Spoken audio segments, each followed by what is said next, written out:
So Tay, talk about life after college, your process to going to play pro, and the adjustment to going overseas just from coming from Colorado. I will say it was like a big adjustment in some areas, not all areas, but some areas were just like I personally needed to change my mentality. So in college, you might average like, I didn't average that, maybe average like 5-6 points a game, but some girls who even average more like 10, 12 points, right? That's really good. You can be considered for the league, For whatever. sure.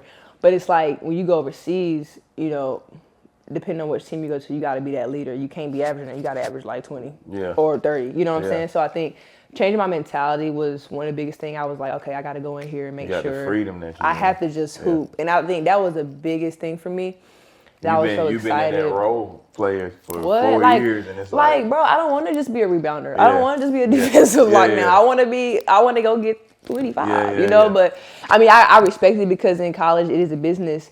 And there is it's a system, and like you can't knock the system. And as I got older, I understood that. But back then, I was like, bro, as a player, you ain't trying to hear none of that, bro. I want to get on the court. I have, and put me in the game. A lot in my game. You're not letting me go, bro. Right here, like I got all of this. What you mean? I can't pull right here? You said, right? Yeah, I would have pulled, and I shouldn't. Like, what are we doing? Yeah, it was bad. It was bad, but so following, you wasn't over there that long, and then obviously, Miss Brandy and losing your mom happened while you were over there.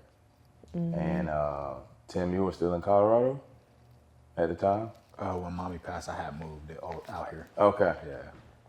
Tay, talk about that. Miss Brandy was a super special lady. And nothing but joy, nothing but laughter, nothing but energy, positive energy at that, no matter what she was going through. And we miss her dearly, but talk about that. And you weren't out there for long before you had to come home. Yeah. It was like all of it. This is another reason why I was like, I have to stay close to the Lord, because He keeps me in a place of just, some stuff don't make sense, but I still trust Him. And I think just during that whole process, I remember having that. I will say Tim, he was like, I give him so much props to this day, because he was like my backbone in the whole situation. I don't know where to start, but I know that last thing I remember was I was on the phone with my agent. I was explaining to her what was going on, and like just how my mom was like really sick. She was in the hospital, and I needed to leave immediately, like to go, because she was on life support. And I remember my agent was trying to hurry up and get me a flight out, so they figured all that out. I flew out like the next day. And then I got out there, and my mom was like in the bed, like, but she wasn't responsive at all. Like she was just kind of like with like the tubes in her mouth, just like on life support, breathing machine, all that. And so that in itself was a lot. My brother, he didn't really see any of that until I got there, because he wanted to wait to go see her until I got back to the States. And so she was in the hospital, I want to say like 2 days, maybe 3 days until I got there. And me and Tim and him all went together and just talk to her. I know she could hear us and everything. She hadn't passed yet. And I just remember just trying to figure out what was going on. Like I talked to my coaches, explained everything, with them, and they were very kind. I mean, the whole thing was really crazy. I know for a fact it was none but God, because I literally was there from, as a rookie, you don't break contracts or pause contracts. I can hoop, but I ain't like that where you just get to just do what you want willy-nilly, not as a rookie. So, but I know going in, I told them the situation. I was communicating. They was like, listen, I left in November. They said you can come back in around January, because we didn't know she was going to pass. But they was like, ultimately, we hope everything gets better. But after the New Year's, just come back, because I had a Christmas break anyway. So they were just saying just stay out there for Thanksgiving, stay out there for Christmas, and then we'll see you in January. And so I was battling after she passed away, December 16th, 2023. I remember it so vividly. I was like, I don't even know if I want to go back and play. Like, what am I doing?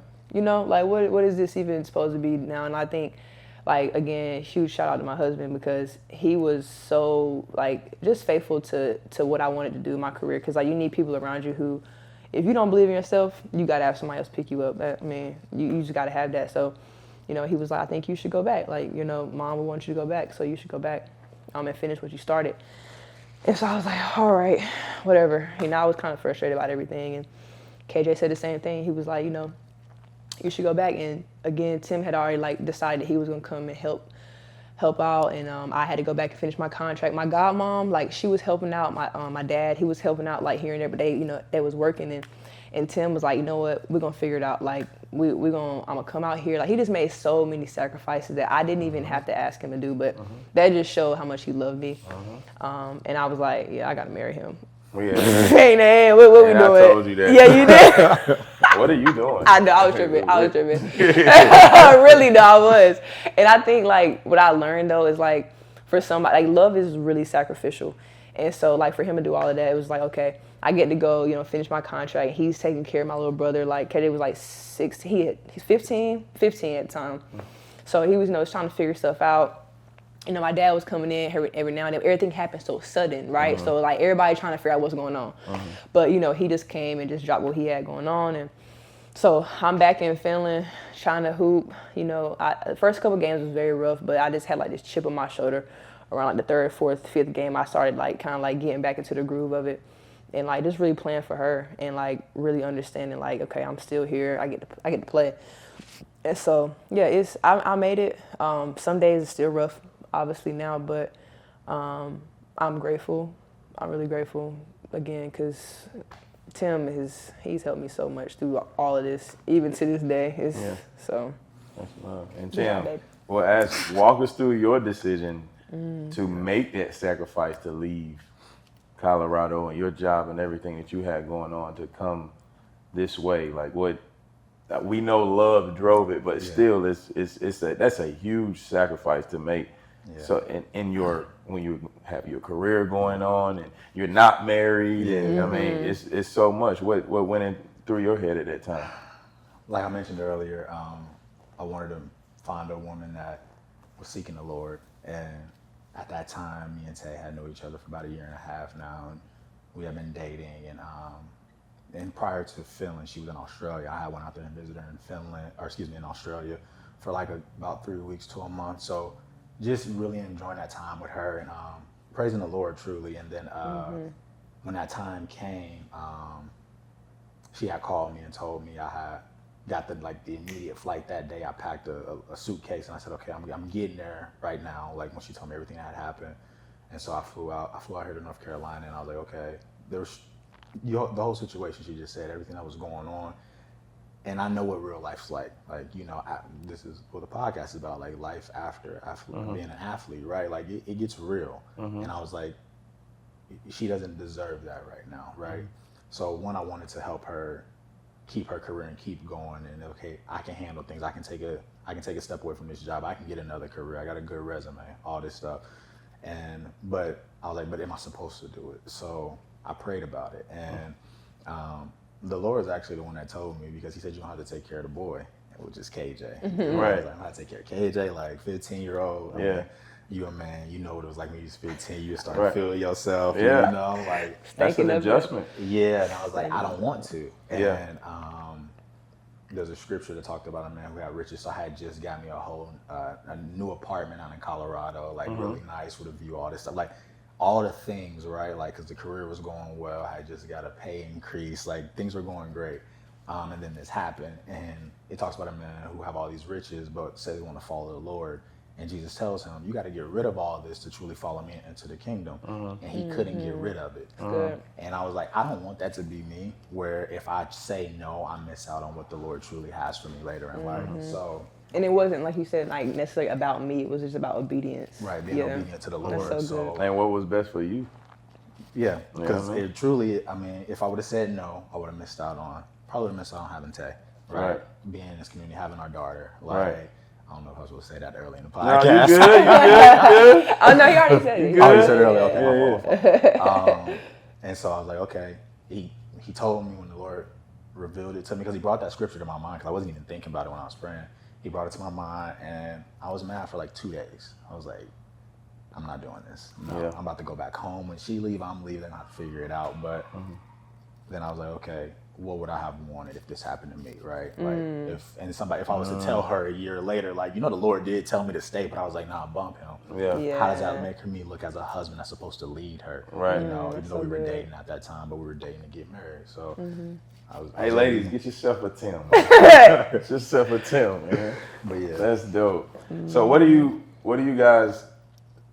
advice do you have, to young athletes who handle loss, family setbacks or just major life changes in general? Like, what advice do you have now going through it? Because there are a lot of athletes that kind of go through these situations, and mental wise, they're not as strong as maybe you guys were, or they don't have a Tim in their life, or a very tight-knit community around them that draws them back in and keeps them level-headed. So what advice do you have for them? I would say, number one, get a Bible. Like, kid you not, get a Bible and read it. I know that's not the most popular thing to say, but genuinely from experience, you need to read the Word. You need to take your relationship serious with God, not just to say it, but to actually do it, because that's what keeps you through struggling. That's what keeps you through trials, everything. Because a lot of people we just think we can get through things with coping with other things, but you really need to take your relationship with the Lord serious.